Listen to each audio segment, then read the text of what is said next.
नमस्कार, मी पंजाब डक. आज आहे 18 जून 2026. तर शेतकऱ्याला सांगू इच्छितो की 21 जूनपासून ते 30 जूनच्या दरम्यान राज्यामध्ये पावसाचं वातावरण तयार होणार आहे. बऱ्याच ठिकाणी 21 तारखेला पाऊस सुरू होणार आहे, काही ठिकाणी 22ला होईल. असं करत 30 तारखेपर्यंत राज्यात वेगवेगळ्या भागात पाऊस पडणार आहे. शेतकऱ्यासाठी हा दिलासादायक पाऊस ठरणार आहे म्हणून हा अंदाज लक्षात यायचा. म्हणजे सांगायचं झालं तर 21 जूनपासून ते 30 जूनच्या दरम्यान राज्यात चांगला पेरणीयोग्य पाऊस पडणार आहे.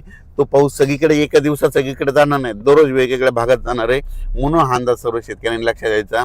आणि शेतकऱ्याला एक विनंती की जमिनीमध्ये पेरणी करत असताना जमिनीमध्ये ओल तपासून पेरणी करावी, कारण की 4 बोट 6 बोटवर जर तुम्ही पेरणी केली तर ती तुमची पेरणी खराब होऊ शकते. म्हणून पेरणी करत असताना जमिनीतील सगळ्यात महत्त्वाचं ओल तपासणं.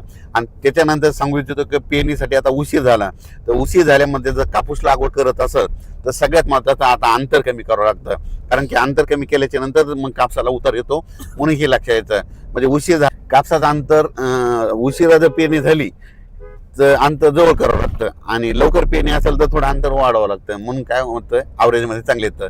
पण कोणतीही पेरणी करत असताना उशिरा झाली तर त्याचं अंतर कमीच करावं लागणार आहे, कारण की उशिरा पेरणी केल्यामुळे वाढ होत नसते म्हणून हे लक्षात यायचं. आणि होईल तिथपर्यंत लवकर येणाऱ्या जाती करा, पांढऱ्या फुलाच्या करा, लवकर येणाऱ्या करा, कारण की लवकर येणाऱ्यामध्येच काहीतरी खरं आहे, नसं उशिरा येणारं काही खरं नाही.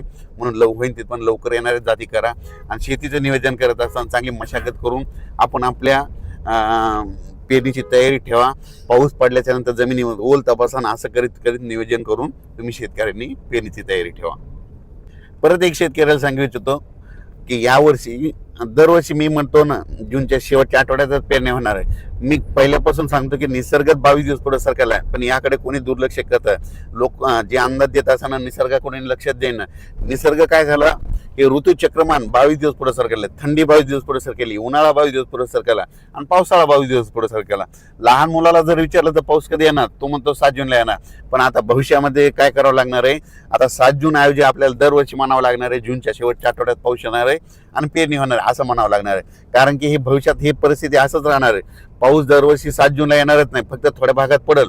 पण खरी पेरणी मात्र 14 आपलं जूनच्या शेवटच्या आठवड्यात होणार. म्हणून आता 2027 बी धरा, 2028 आणि 2029ला तरी तुम्ही काय करा, वाटल्यास आतापासूनच लक्षात ठेवा पेरणी कधी होणार, तर शेवटच्या आठवड्यातच होणार. आणि यावर्षी तशीच परिस्थिती. मी खूप दिवसापासून सांगत होतो निसर्ग पुढे सरकारला, पण याकडे कोणी दुर्लक्ष करत, सगळेजण दुर्लक्ष करत होते. पण आता खरी वेळ आली. आता बघा तुम्ही, दरवर्षी जूनच्या शेवटच्या आठवड्यात पेरणी होणार आहे म्हणून हा अंदाज लक्ष. एल निनो बद्दल सांगायचं झालं तर एल निनो असो या नसो, दरवर्षी आपल्या महाराष्ट्रामध्ये भारतामध्ये पाऊस येणार येतो तर येतोच, ही गोष्ट लक्षात घ्यायची. तर तुम्ही बघायचं झालं तर बघा, आता 21 तारखेपासून पुन्हा पाऊस सुरू झाला की हे सगळं बंद होतं, एल निनो बंद होतं, सगळंच बंद होतं. म्हणून शेतकऱ्याला सांगू इच्छितो, आपल्या भारताला 2 समुद्र आहेत, एक अरबी समुद्र, बंगालच्या कडीचा समुद्र.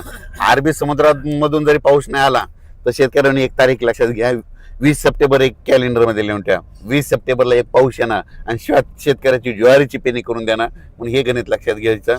म्हणून म्हणतो एल निनो असो या नसो, दरवर्षी आपल्या महाराष्ट्रात पाऊस येणं हे निश्चित. एल निनो तुम्हाला सांगू इच्छितो 15-20 वर्षामध्ये कधीतरी एकदा उद्भवतो असतो. दरवर्षी समुद्राचं तापमान सारखं नसतं. तर तुम्हाला सांगतो, हे जे एवढा 5-7 हजार किलोमीटर इतक्या दूरचा समुद्र आहे, ह्या समुद्रामध्ये तापमानामध्ये खूप तफावत असते. 1-2 किलोमीटर, 10-20 किलोमीटर तापमानामध्ये गरम गार पाणी होत असतं. म्हणून म्हणतो एल निनो असं येणं दरवर्षी आपल्या महाराष्ट्रात पाऊस येणार हे निश्चित धरायचं. यावर्षी देखील येणार आहे, फक्त जेमतेम पडणार आहे, सरासरी इतका पडणार आहे, पण परतीचा पाऊस जास्त पडणार आहे म्हणून हा अंदाज लक्षात घ्यायचा. आणि खूप प्रसारमाध्यमातून शेतकरी खूप घाबरत आहेत. शेतकऱ्यांनो, जूनमध्ये पहिल्यापासून म्हटलं ना कमी पाऊस पडणार आहे, जुलैमध्ये जास्त पडणार आहे, ऑगस्टमध्ये थोडाफार कमी राहील, पण सप्टेंबर ऑक्टोबर परतीचा पाऊस जास्त राहणार आहे. 13 नोव्हेंबरला थंडी येणार आहे. म्हणून यावर्षी दोन्ही पीक येणार आहे, एक तर खरीप पण येणार आहे आणि रब्बी पण येणार आहे. खरीप कशामुळे चांगलं येणार आहे, खरीपमध्ये जेमतेम पाऊस असला, थोडा कमी असला की ट्रेस भेटल्याच्या नंतर पिकाला फुलं लागतात, फुलं लागल्याच्या नंतर शेंगात रूपांतर होतं.